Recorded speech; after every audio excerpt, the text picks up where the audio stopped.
নমস্কার বন্ধুরা, আজ আমার রান্নাঘরে নিয়ে চলে এলাম পোলাও। হঠাৎ করে গেস্ট এসছে বাড়িতে বা কেউ লোক চলে এসছে, তখন পোলাও করার জন্য কিছুই করলাম না, ঘি নিলাম, ঘিয়ের মধ্যে দিলাম কাজু আর দিলাম কিশমিশ, তেজপাতা।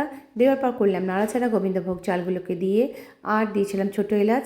আর এদিকে একটা দুধ রেডি করেছিলাম, দুধের মধ্যে দিয়েছিলাম কেশর আর দিয়েছিলাম মিষ্টি, চিনি দিয়েছিলাম 3 চামচ মতো।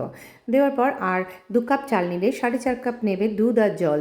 আমি পুরো দুধ দিইনি, দুধের মধ্যে জল মেশানো ছিল, দিয়ে ঢেলে দিলাম, দিয়ে ঢাকা দিয়ে দিলাম। ব্যাস একেবারে সুন্দর পোলাও রেডি হয়ে যাবে।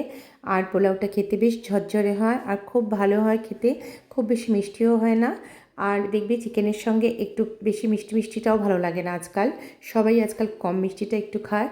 তো যাই হোক, বানিয়ে ফেলেছিলাম আর তার সঙ্গে বানিয়েছিলাম প্রনের রেসিপিটা আমি তোমাদের সাথে শেয়ার করছি পরে। তো হয়ে গেল, এই হচ্ছে আমার পোলাও, চিকেন আর প্রন।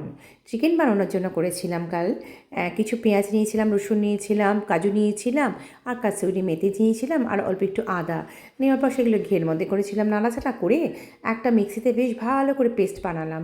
পেস্টটা দিয়ে দিলাম কড়ার মধ্যে, আবারও একটু ঘি দিয়ে। ব্যাস এবার চিকেন রেখেছিলাম, তা চিকেনটাকে একটু হলুদ দিয়ে দই দিয়ে ভালো করে ম্যারিনেট করে রেখেছিলাম একটু সাদা তেল দিয়ে। ব্যাস ওটাকে ঢেলে দেবো। দেওয়ার পর তোমাকে আর কিচ্ছু করতে হবে না, তুমি অন্য কোনো যে কোনো কাজ করো, গেস্টদের দাও কোল্ড ড্রিঙ্কস, গেস্টদের মিষ্টি দাও, যা খুশি করো। তো ব্যাস এই প্রসেসে তোমরা মাছও বানাতে পারো, খেতে হয় সুস্বাদু, দারুণ খেতে। তোমার গেস্ট, আমি এইটুকু বলতে পারি, আঙুল চেটে চেটে খাবে। তো আমি এইভাবে চিকেনটা বানিয়ে ফেললাম। তো চিকেনটা হয়েছিল খুব অসাধারণ। আর কিচ্ছু দিতে লাগে না বন্ধুরা, সবই এর মধ্যে দেওয়া থাকে। যদি মনে করো একটু রং হওয়ার জন্য কাশ্মীরি লঙ্কা গুঁড়ো আমি সামান্য একটু দিয়েছিলাম। দেওয়ার পর ব্যাস আমার রেডি হয়ে গেল চিকেন। তো আমি চিকেনের রেসিপিটা তোমাদের সাথে করলাম শেয়ার। এই দেখো চিকেনটা, আর খেতে হয়েছিল দারুণ। আর যেহেতু দই দিয়ে একটু মাখা থাকে তাই সফট হয়। তো কেমন লাগলো জানিও আমাকে অবশ্যই।